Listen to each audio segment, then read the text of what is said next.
వదిలేస్తున్నావా? వెళ్ళిపోతున్నాను.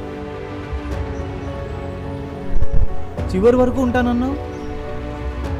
ఉండిపోతే బాగుందన్న ధైర్యం కన్నా ఉండిపోతే ఏమవుతుందన్న భయమే ఎక్కువగా ఉంది.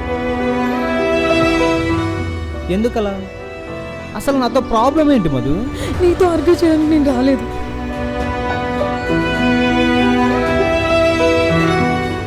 అర్థం చేసుకున్నావు అనుకున్నా. నువ్వు అందరిలాంటి దానివే.